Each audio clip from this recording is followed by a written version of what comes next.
Hello दोस्तों, हम पढ़ते हैं प्रोनाउंसिएशन ऑफ जी। जी का उच्चारण ग व जय होता है। जी का प्रमुख उच्चारण तो ग होता है, लेकिन जी के बाद में ई आता है तो उसका उच्चारण जय हो जाता है। ठीक है, जैसे GUN गन गन यानी बंदूक, BAG बैग बैग यानी थैला, GATE गेट गेट यानी बड़ा दरवाज़ा। तो ये तो था इसका सामान्य अर्थ, यानी ग बोलता है।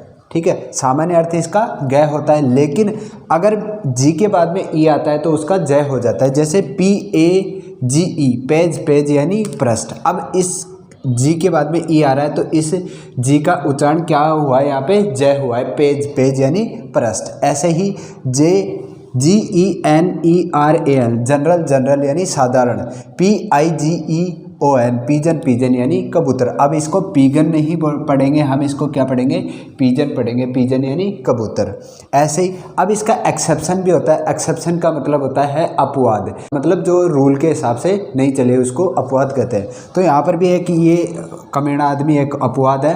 तो GET गेट गेट यानी प्राप्त करना। अब इस जी के बाद में ई आ रहा है तो रूल के हिसाब से क्या बोलना चाहिए, यहाँ पे जेट बोलना चाहिए। इसका उच्चारण क्या होना चाहिए, जेट होना चाहिए। लेकिन यहाँ पे क्या हो रहा है, इसका उच्चारण गेट होगा, जेट नहीं होकर यहाँ पे क्या होगा, इसका उच्चारण गेट होगा। ठीक है, तो ऐसे याद रखना, ये क्या है, इसका एक्सेप्शन है। एक्सेप्शन ऑफ एस का उच्चारण जय से और श होता है। ठीक है, यदि अब रूल नंबर 1 पढ़ते हैं, यदि किसी वर्ड के अंत में BE GE GGG OE IE और EE Y आदि वर्ण आए तो इनके आगे लगने वाला एस का उच्चारण जय हो जाता है। ठीक है, यदि किसी वर्ड के लास्ट में ये लेटर आते हैं और उनके बाद में एस आता है तो उस एस का उच्चारण जय हो जाएगा। ठीक है, जैसे एग्जाम्पल से समझते हैं, जैसे TRIEBES ट्राइब्स, ट्राइब्स यानी जनजातियाँ। अब देखो इस BE के बाद में ये एस है, इस एस का उच्चारण क्या होगा, जय होगा। यानी हम इसको क्या पढ़ेंगे, ट्राइब्स, ट्राइब्स पढ़ेंगे, ट्राइब्स यानी जनजातियाँ। ऐसे ही BAGS, यहाँ पे जी आ रहा है, जी के बाद में एस है तो इस एस का उच्चारण क्या होगा, जय होगा। ऐसे ही हम इसको क्या बोलेंगे, बैग्स, बैग्स यानी थैला। इसको बैग्स नहीं पढ़ के हम इसको क्या पढ़ेंगे, बैग्स पढ़ेंगे, बैग्स यानी थैला। ऐसे ही EGGS एग्स, एग्स यानी अंडे। अभी तक आप इसको एग्स पढ़ते हो आ रहे होंगे, लेकिन अब से एग्स मत पढ़ना, इसको क्या पढ़ा जाता है, एग्स पढ़ा जाता है। EGGS एग्स, एग्स यानी अंडे। अगर आप किसी से इसको ये बोलो कि इसको ये नहीं पढ़ा जाता है, इसको एग्स पढ़ा जाता है, वो आपसे बोले कि नहीं ये नहीं पढ़ा जाता, आप पागल हो, तो उसको पूरा रूल बताओ और मेरी वीडियो का उसको लिंक दे देना कि ये वीडियो देख लो और आपको सब समझ में आ जाएगा। और फिर भी उसको डाउट रहे कि मैं तो गलत पढ़ा रहा हूँ या और कोई जो बता रहे हैं वो तो गलत पढ़ता है, तो आप गूगल करके देख लेना, गूगल पर भी आपको यही मिलेगा। ठीक है, गूगल की तो आप मान सकते हो ना, तो उस गूगल पे आप करके देख लेना, इस एग्स ही मिलेगा। एग्स का मतलब होता है अंडे। ठीक है, ऐसे देखो HEROES हीरोज, हीरोज यानी नायकों। तो OE है, इसके बाद में यहाँ पे एस है, एस का उच्चारण यहाँ पे जय हो गया। ऐसे ही आर्मीज, ARMIES आर्मीज, आर्मीज यानी सेनाएं। ठीक है, सेना का प्लूरल वर्ड क्या होगा, आर्मीज, MIES। अब आप बोलोगे मेरे को कि आर्मी की स्पेलिंग तो ये होती है आर्मी, इसमें IES कहाँ से आ गया। तो जब भी किसी भी लेटर के लास्ट में, किसी भी स्पेलिंग के लास्ट में वाई होता है, अब उसका प्लूरल बनाते हैं तो प्लूरल बनाते समय वाई को हटा दिया जाता है और वहाँ पे IES उसमें ऐड कर दिया जाता है। ठीक है, IES उसमें ऐड कर दिया जाता है। तो ये रूल आपको पता होगा। ठीक है, चलो, तो यहाँ पे इस वजह से यहाँ पे IES आया तो आर्मीज, आर्मीज यानी सेनाएं। ठीक है, इस एच का उच्चारण क्या हो गया, जय हो गया। ऐसे BOYS बॉयज, बॉयज यानी लड़के। इसको बॉयज पढ़ते हैं, बॉयज नहीं होता ये। अगर शुद्ध प्रोनाउंसिएशन करेंगे, प्योर प्रोनाउंसिएशन करेंगे तो हम इसको बोलेंगे बॉयज, बॉयज यानी लड़के, जो बेचारे ऐसे होते हैं। RUPEES रुपीज, रुपीज यानी रुपये। ठीक है, किसी शब्द के अंत में FPPE आदि वर्ण आए तो एस का उच्चारण श हो जाता है। एच का उच्चारण क्या होगा, स हो जाता है। ठीक है, जैसे ROOFS रूप्स, रूप्स यानी छत। ठीक है। अब ये देखो ये एफ है, एफ के बाद में ये एस है, तो इस एस का उच्चारण यहाँ पे क्या हो गया, से हो गया, यानी रूप से यानी छत। ठीक है, जो CAPS कैप्स, कैप्स यानी टोपिया, KITE काइट, काइट्स यानी पतंगे। ठीक है, यदि किसी वर्ड के अंत में एस या डबल एस हो और उसके आगे IA या ION आदि हो तो एस का उच्चारण से हो जाता है। एच का उच्चारण क्या हो जाएगा, से हो जाएगा। ठीक है, तो जैसे देखो RUSSIA रसिया। अब ये डबल एस है और इसके बाद में देखो IA है, तो इसका उच्चारण इस एस या डबल एस का उच्चारण क्या हो जाए, इस एस का उच्चारण क्या होगा, से हो जाएगा। यानी इसको हम क्या पढ़ेंगे, रसिया। इसको हम ऐसे नहीं लिखेंगे, ना ही हम इसका ऐसे लिखेंगे रसिया, ये वाला से नहीं लिखेंगे, हम ये वाला से लिखेंगे। ठीक है, रसिया, रसिया यानी रूस।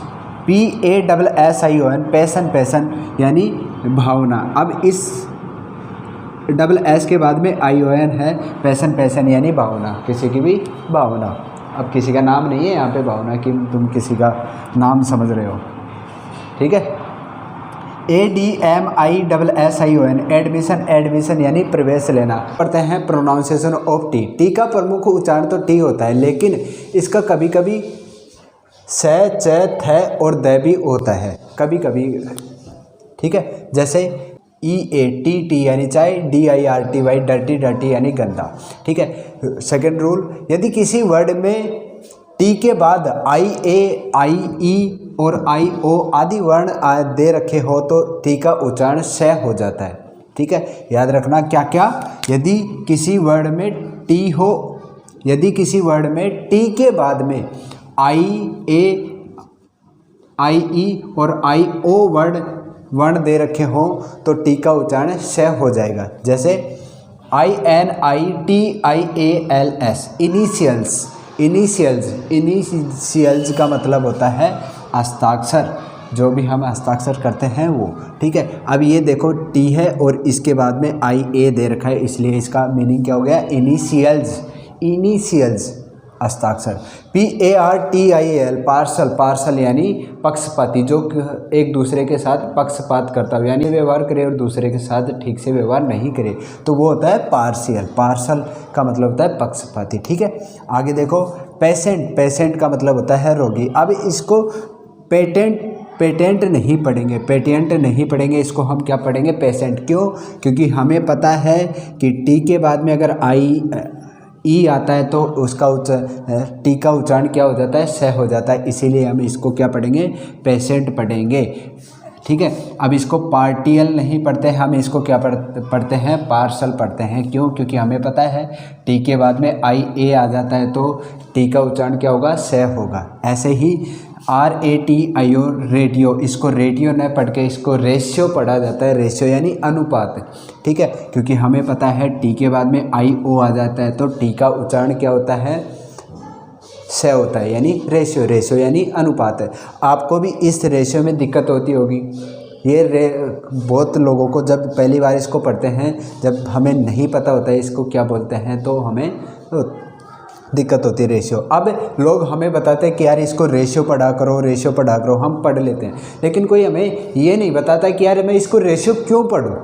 ठीक है, आपको ये बता दिया जाता है कि इसको ये पढ़ो, आपको पेशेंट भी बोल दिया जाता है कि इसको पेटेंट नहीं पढ़ते, इसको पेशेंट पढ़ते हैं, लेकिन आपने कभी ये नहीं पूछा उससे कि भैया आपने ये बता तो दिया, लेकिन हमें ये बताओ इसको क्यों नहीं पढ़ते और इसको पेशेंट क्यों पढ़ते हैं। ठीक है, यदि आप उससे पूछते तो वो भी बताया कि मेरे को भी नहीं पता, मेरे को भी किसी ने बताया था कि इसको पेशेंट ही पढ़ा जाता है, तो पेशेंट ही मैं पढ़ रहा हूँ, तो आप भी पेशेंट ही पढ़ो। ठीक है, आज लेकिन अब से ये हमें नहीं करेंगे। अब आपको ये पता चल गया कि इसका ये रूल होता है, अगर इसके बाद में ये लेटर आते हैं तो इसका ये उच्चारण होगा, ये प्रोनाउंसिएशन होगा। ऐसे ही आप अपने छोटे भाई बहनों को भी बताओ, उनको रटवाओ मत, पूरा उनको समझाओ। अगर फिर भी दिक्कत नहीं आए तो मेरे चैनल की वीडियो की लिंक दे दो। ठीक है, बाकी हम देख लेंगे। आगे देखो, किसी वर्ड में एस के आगे TION आए, यदि किसी वर्ड में एस के आगे TION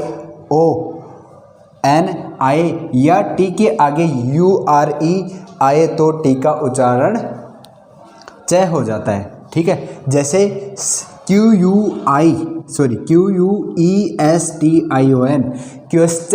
क्वेश्चन यानी पर्सन। हम इसको फ्लुएंटली क्या बोल देते हैं, क्वेश्चन बोलते हैं। क्वेश्चन नहीं होता, वो क्या होता है, क्वेश्चन होता है। क्वेश्चन यानी पर्सन। ऐसे ही CULTURE, कल्चर यानी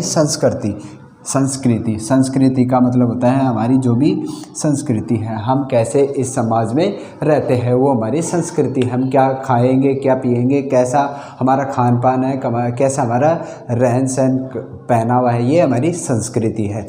और आज की हमारी संस्कृति बहुत ही लुप्त होती जा रही है, तो हमें इस संस्कृति को बचाए रखना है। ठीक है, चलो आगे पढ़ते हैं। ऐसे ही FUTURE, फ्यूचर यानी, तो ऐसे ही आप फटूरिया, मटूरिया, कलचूरिया ऐसे ना पढ़ो, इसलिए इसका रूल आप पढ़ लेना। ठीक है, चलो आगे देखो। यदि टी के बाद में एच आए तो इसकी ध्वनि द और थ होती है। यदि टी के बाद में एच आता है यानी ऐसे आता है TH, तो इसकी ध्वनि क्या निकलती है, द और थ होती है। ठीक है, जैसे THIS, दिस यानी यह है। THEME, थीम यानी प्रसंग। ठीक है, थीम यानी क्या होता है, प्रसंग। ऐसे ही THEREAD, थ्रीड यानी धागा।